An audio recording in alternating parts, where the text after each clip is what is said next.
Hey, welcome to my second and final part of my Lego WW1 fighter plane build, fighter biplane build. If you've seen part one, then this will make a lot of sense. If not, then please go watch part one. But if you would prefer to just watch part two and say screw the system and here I am, then that's cool too. So you do you. I thought that this would take 3 parts to put all together. It didn't end up taking that much, which was kind of nice. I wrapped it up fairly quickly, and for people who have watched a couple of my other small videos, I had a really annoying crease running through the center of my paper for my background, but I finally got that fixed and I made a better recording scenario. So I did the colors on the tail here, the same ones that match the wings, which I was pleasantly surprised that I had the pieces to do, because it actually made it a lot more coherent. And I had this plane built originally. I mentioned that in my part one, and it was all gray and it was not tremendously exciting. So I did end up going back and redoing all the colors, and this is the result of that. And I'm fairly pleased with how it turned out. So that shape of the tail was tricky to do. I used a sort of a reverse cheese wedge piece with a Technic half pin inside of that piece to make it kind of be more coherent and curve in. And the shape is fairly nice to look at, in my opinion. This is the little door that I ended up putting on. I mentioned this in the earlier, the part one for the storage compartment I made. As I've mentioned before, I like to make play features, and this was the door to that little compartment, which is cool. I ended up putting ammo chains or things in it, and I was thinking about making this plane into a bomber originally, so I wanted to have something that like dropped or held bombs or something, and that's not what this is supposed to do, but you could ultimately store explosives in it or something. I don't know, I'm not sure. I was thinking it would be fun to do a bomber though as well. The wheel rig that I used to put the big wheels on the actual bottom of it that I do at the end of this video, I actually originally had a rig on for like a big old war style bomb, which was kind of cool, but I didn't end up putting it on this build. But I am always considering rebuilding and doing different methods and things too.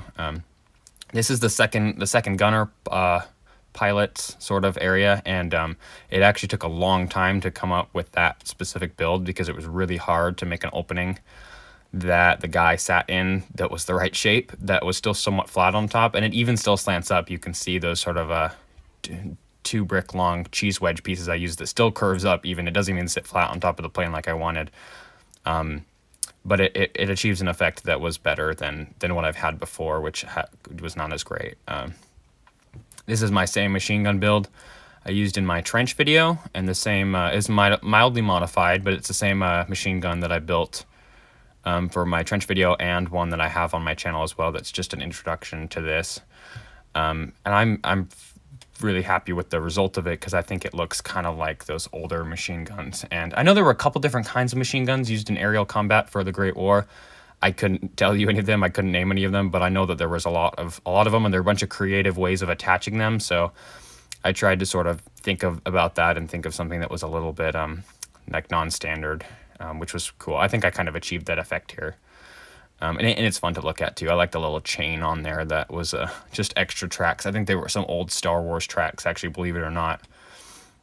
That were those brown ones, and it looks like a magazine. And I used a minifigure hand to pin it in place, because it's the smallest piece that would conveniently clip on there. But it's cool. I like it. I'm pretty proud of that. That's a kind of an original build that I'm real proud of. So, and it fit well with sort of the theme of the plane, because I had one on there before that kind of looked like a more modern one, and there were effects that were kind of just throwing it off, and I was like, oh, it just doesn't really look like it's sort of an older style kind of gun. So I had to redo the gun. I had to redo a lot of things, and it was very challenging, but I think it turned out well. So for at least what it was worth. This fuselage too was tricky as well. This was somewhat of the illegal connection that I mentioned before, which you'll see in the video, because I'm usually not about those, but I made one that was to borderline questionable, but still technically kind of wasn't illegal, because I have a piece that fits in the middle of this ring that I'm building right here that kind of like widens out those 1x1s just the slightest little bit. And I tried to originally to avoid that, but the shape was something I couldn't pass up. It was too good, so I ended up doing that, because it's a rounded fuselage at the front where the propeller is, that goes to a square body into a triangular tipped tail. And that those shapes were so much fun to build, but they were definitely very challenging. So, but the overall like coherence of the plane and how it all sort of wrapped together after because what I did is I pulled it apart in different pieces after I decided it was boring and gray and stuff, and then I rebuilt each part separately and then hoped that they would fit back together and kind of give them different kinds of detail.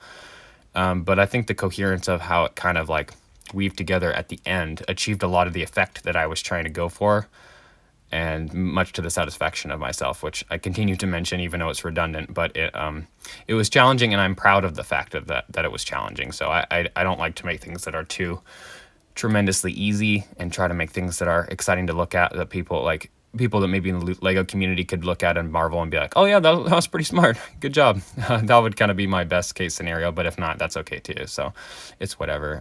This piece too, I tried really hard to find pieces that looked like old planes. I looked up a lot of pictures.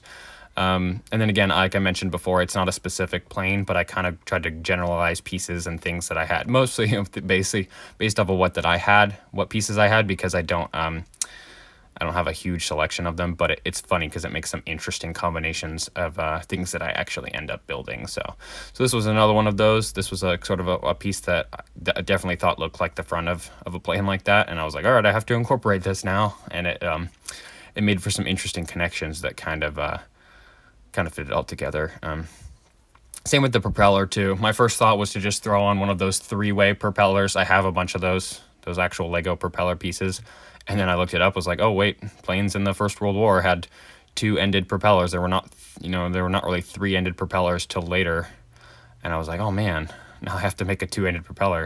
And I used kind of a really old sort of gear, little washer there, and an actual gear piece too, that's supposed to kind of just emulate like just sort of the nonsense of early plane builds, which I think it looks good. I'm satisfied with it. So, and naturally it spins because propellers, dude. So, my original idea for this plane, actually, going back to my very, very first idea, I wanted to make it, because again, play features, naturally. My original idea was that I wanted to have some sort of roller, some sort of switch on the side of the plane, and I'm right-handed, so I wanted it to be on the sort of the right-hand side of the plane, so that when that I held it and I was sort of like could mock fly it through the air, I could rotate some kind of roller, like on like a mouse, like for a mouse and keyboard.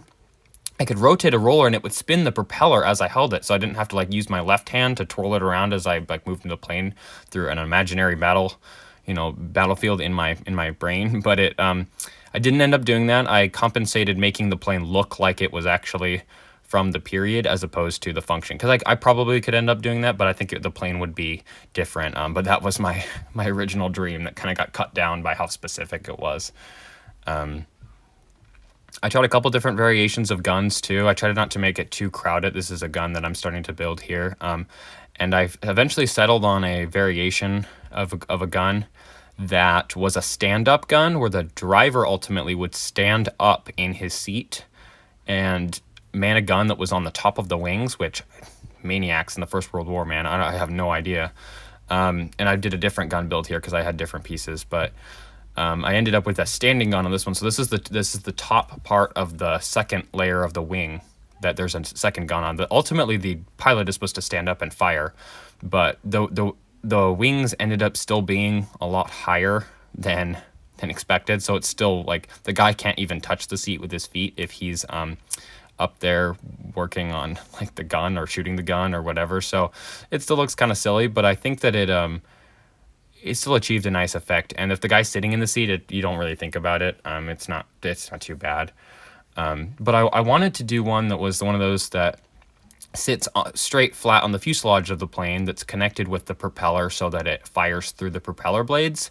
But I didn't end up doing that because it was kind of crowded down there. I needed struts to connect the top wing, those black telescope pieces.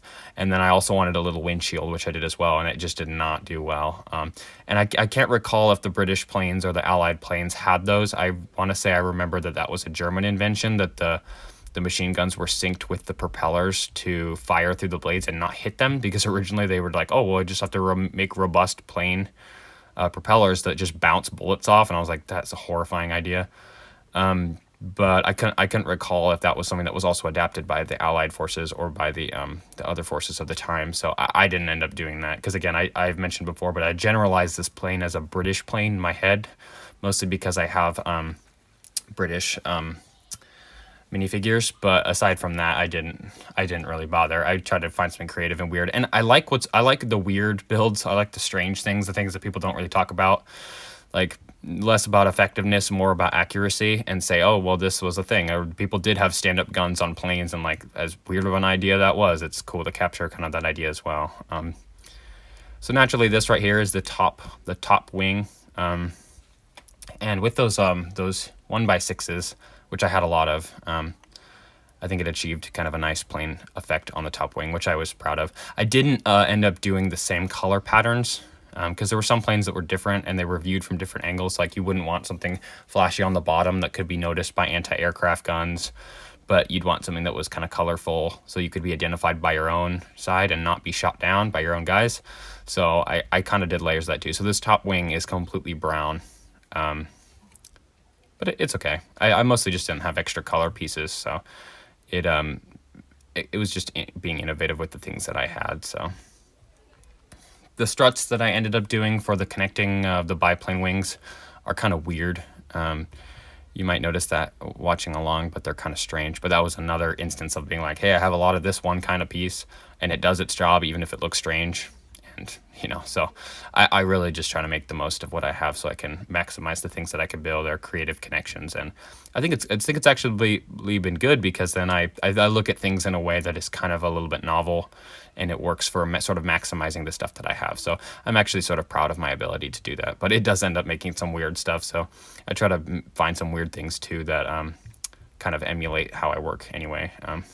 Just like the other set of wings, as I mentioned in the other video, the way that I sort of covered them with the tiles is actually asymmetric, but I ran out of the specific kinds of pieces. So the covering and the patterning is the same, but the actual pieces that you covered them was a little bit different. So the main sections of that wing are the same, but the very, very ends, and so I think there's a little bit pieces in the middle that are covered by sort of different places, like pieces that are chopped up in different manners, but they're okay. It's good. I'm proud of it. So these are the struts. They look weird, they connect weird, but doing the best with the stuff that I have and the ways that I like to build. So they're initially pretty weak, actually, connecting on to the plane wing. On one of my first takes of this, I actually snapped off one of the little clips and had to redo it again. So I was trying to be mindful of that going around the second time. So it connects really strangely, but how it sort of collectively bound to the plane was strong ultimately, which in the end result, that's kind of my big deal, because even stuff like my Saint-Chamond tank I was putting together felt really weak in a lot of places, but when I would put the right stuff in the right places, it really got the job done. So that was another instance of that, because it looks weird, but it does what it needs to do. I'm going to take a quick minute to explain live kind of what I did here, because I'm not going to show on camera how I actually put the top wing on, because it was actually kind of a mess putting it on, because it's a little tricky and a lot of things connect all at the same time, and I kind of look like a bumbling idiot putting it together. So I clipped everything down on a straight angle to these clips on the lower wing, and then I tilted it forward, and it tilts and sits on these telescopes in sort of a half brick connection onto the front of this here. So it's not tremendously complicated. It's very self-explanatory. It's very obvious where the connections will be, but this is my explanation for why I didn't do it on camera, because it's a little tricky, and it took me a lot longer than it would be convenient to film for. These are the wheels. They're pretty self-explanatory. I don't need to elaborate on how wheels work. I don't think that's necessary at all. The wheels were funny though, because it was one instance in which I happened to have just literally exactly the ideal pieces you would need to make wheels. So it worked in a way that I didn't have to go scrounging and make something really, really weird. So I had a Star Wars set, I think, that had a bunch of these struts that were all the same size, which were fantastic, and then a bunch of these little like U pieces with the studs on top, and then the Technic hole on the bottom. And those, I wish I had more of those in my collection, because they are fantastic. So it was exactly the kind of thing you would even ask for on demand if you were making plain wheels. So I was kind of lucky to have that, or at least be able to pull that off of something else, so that I could make that, because it made making the actual wheels a lot easier. And they were kind of weak before. They used to fall off and kind of crunch if I set them down, set the plane down, that is. But I ended up putting a lot better supports in it, and like I said, there used to be a bomb rig in there, so I ended up kind of pulling the bombs out and putting in more strength. And I might still go back and make a bomb rig. I wanted to make something that had like a drop feature where you could drop a bomb ultimately. I didn't end up doing that naturally, as you can see, but it I don't know, it does what it needs to do.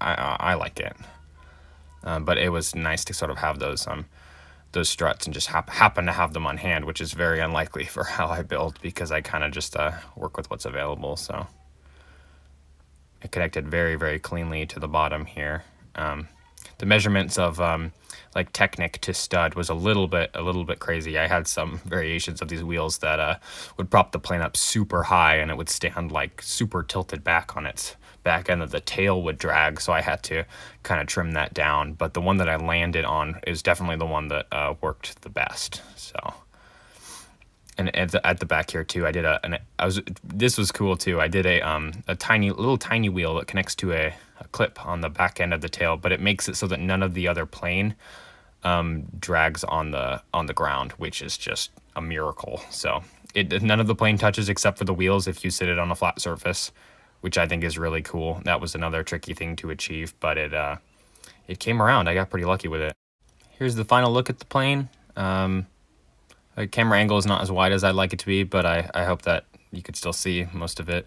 I'm so proud of how the colors came together, and how it all, the horizontal lines on the fuselage too were pretty nice, and the angle of the wings was tricky as well, but it came together very coherently. I was proud of it. Like the guns, I'm proud of the propellers, even the small things, sort of the dumb things about ways that I connected stuff like the door or the little wheel on the bottom, but it's a lot of little features that add into kind of a marvel of a build. So it's fun to build, it's fun to feature. Yeah, so thanks for coming along, for sort of watching my build on this. This original design naturally, but it's a fun thing to feature and talk about. So if you liked it, do what you will. It's whatever. So thanks for watching.